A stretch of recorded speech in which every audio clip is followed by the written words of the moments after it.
Hello, and welcome. Welcome once again to the Secrets of the High Demand Coach podcast. And I am here with yet another high demand coach, a high demand advisor. Manny Skevofilax is a consultant and speaker that helps his clients successfully navigate the challenges of growing their business. And this is a key word, profitably, right? Growth for the sake of growth is no fun, but growing profitably is what he's all about. Since 2003, Manny's helped businesses enhance their results by using his expertise and experience in strategic planning, financial statement analysis, operations, operational development, and team building. His consulting firm Portal CFO Consulting has attracted clients from diverse industries across the United States and abroad. Well, Manny, I'm so excited to have you here today. I've been looking forward to our conversation. And before we get into kind of some of the work that you're doing with your clients right now, and some of the patterns you're seeing, I want to hit rewind for a second and talk about what was happening beforehand. What were you doing before you jumped into this world, and what ultimately led you to make the leap into coaching, consulting, advising full time? Okay. Well, Scott, thank you for having me. I grew up in the restaurant business. My parents immigrated to America from Greece. And as a lot of the immigrants did back in that era, they worked hard, saved their money. And in my parents' case, they started a small restaurant. So very early on in life, I got exposed to the economics of the restaurant business. How do you determine what to charge? What does it cost? How do you make a living in there? What are all the risks? So that was really the humble beginning. And I found that I had a knack for it. I was attracted to it. It kept my interest. So from that humble beginning, I worked through school. And then I ended up going into banking because I made the decision to change from the restaurant business and go into a more professional, line of work, corporate line of work. So I worked as a banker for 9 years. I went through a training program that trained me on financial statement analysis, which is what I use in my career. And then I left and put on my consulting hat. And for the last 20 years, I've worked as a consultant. Wow. Fantastic. So fast forwarding then, it's been 20 years now. What would you say is some of the most important work that you do for your clients today? I help them realize that they don't have to have a degree in finance. They can continue to focus on their trade and they can plug in help as they need it. That's the most satisfying thing is when they understand that, hey, it's okay to plug this person in for CFO help, for marketing help, for this help. I don't have to do it all myself. Mm-hmm.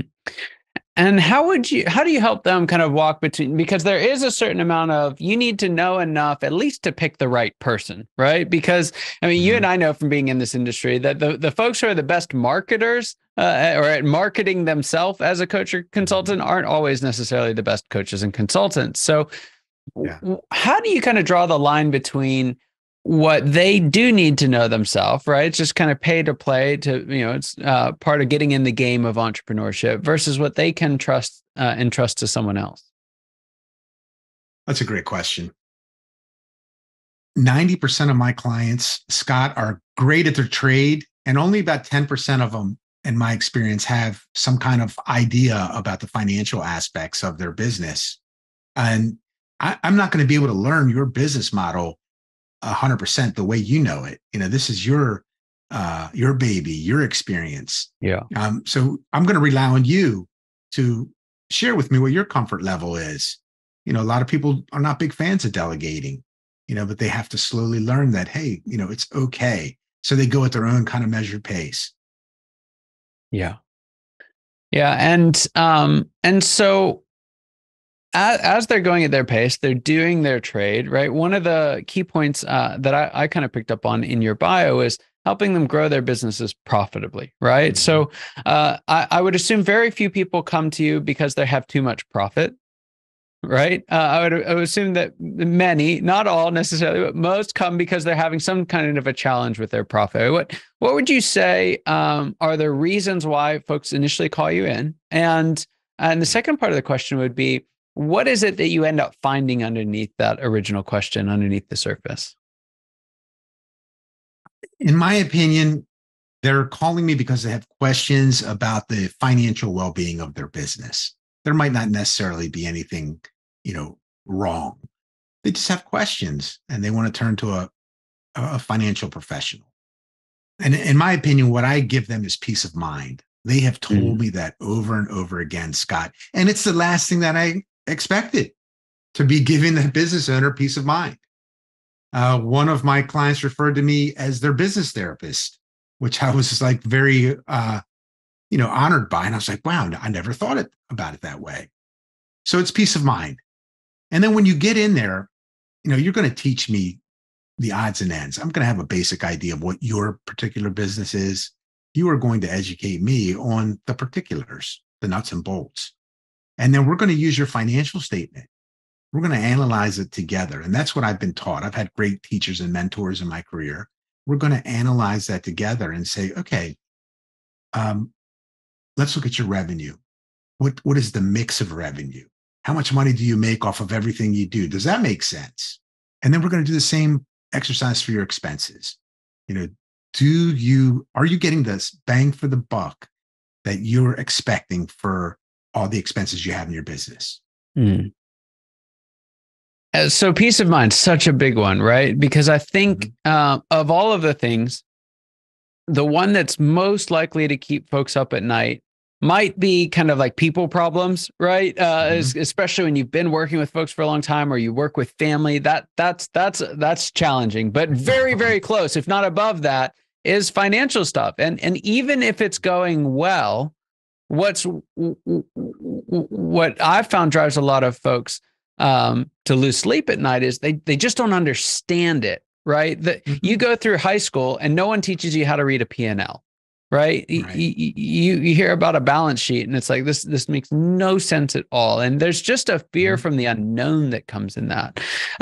How would you say, as you're seeing peace of mind show up for them, first, where do you feel like it comes from, right, as you're doing this work? And then two, what does that do in kind of in their life and in their business once they have it?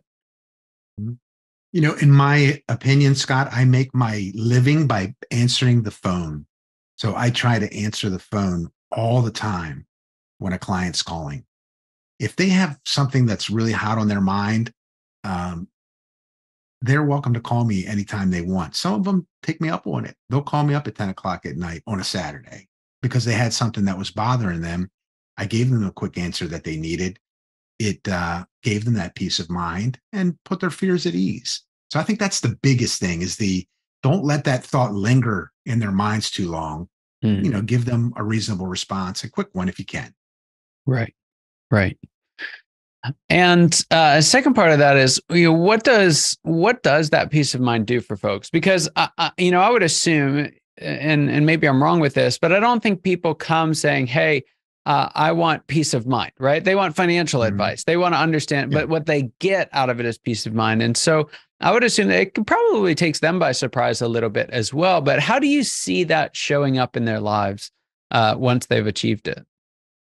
There's so much pressure on the business owner. You're responsible for so many things. Your employees, your efforts in the community. There's a lot of pressure. And then there's a rule of thumb that says for every employee that you have, there's 10 people that depend on that employee. So if you have 10 employees, 100 people are depending on you. That's a lot of pressure. And when they can check, it's hard enough when you have sales and the difficulty and ups and downs of the sales process. If you throw in ups and downs on the financial side, it can be overwhelming. So if you can at least help them check that box that, what, all these efforts, all this time that I'm putting into my business, it is paying off every month. I'm seeing it in my financial. And actually the real test is I'm seeing it show up in my bank account. That brings them a sense of relief and satisfaction. Yeah. Now, you've been doing this for a long time. You've looked at a lot of financial statements, right? So Mhm. I kind of imagine this is the picture that goes through in my mind as I'm thinking about you sitting down with a client. It's kind of like the Matrix. You know what I mean? Like they're looking at that thing and it's Yeah. just a bunch of gibberish and like looks like Uh-huh. Japanese characters and it's all in green and they have no idea what's going on. And you're Mhm. in there seeing the whole thing play out. So what are some things that you find that you see inside of a financial statement that a lot of business owners miss? One of them, and I'm sorry to be a little technical, if you take a distribution out of your company, it doesn't show up on your P&L. So, for example, if your P&L shows that you made $20,000 that month and you took a $10,000 distribution, it's not going to show up. So you're going to think there was 20 available, but the reality wasn't. That's a little sneaky one that you have to know is going to show up on your cash flow statement. Yeah. You know? Yeah, it's fascinating because and I think you're right with this. I mean, it caught me off guard when I was first looking at ours when I Mhm. was CEOing Start Church, but um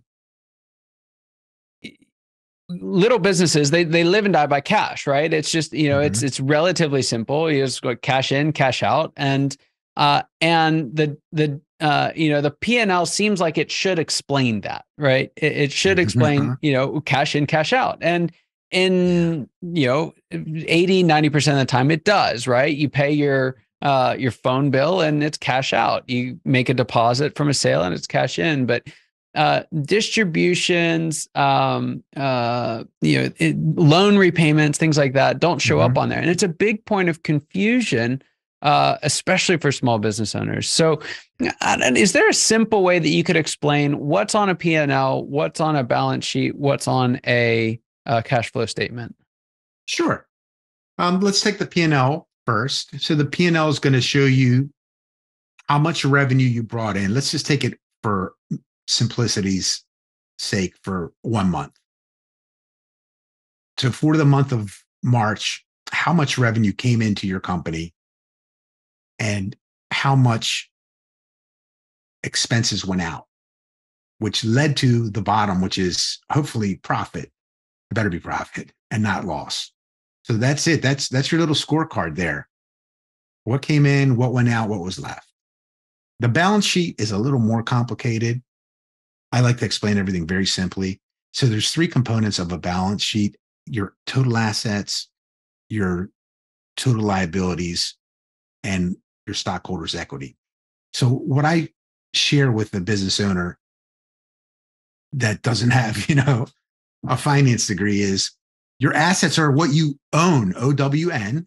Your liabilities are what you owe, OWE. And what's left in that stockholders' equity is yours. And that helps them to Yeah, that's understand a little better. fantastic. Yeah. Fantastic. The statement of cash flows is a whole different animal because it's complicated. Mm. I remember when I was first starting out, I had a cheat sheet up in my cube, to explain, what the red was versus the black. I mean, it was the only way I could do it. I'm a visual learner, and it was very confusing. In short and sweet, a statement of cash flows is going to show you, the business owner, how your money is circulating inside the company Mm. and whether or not uh, you have enough cash to run that business successfully or whether you're going to need cash. You're going to see it on that statement of cash flows. Fantastic. Yeah, fantastic.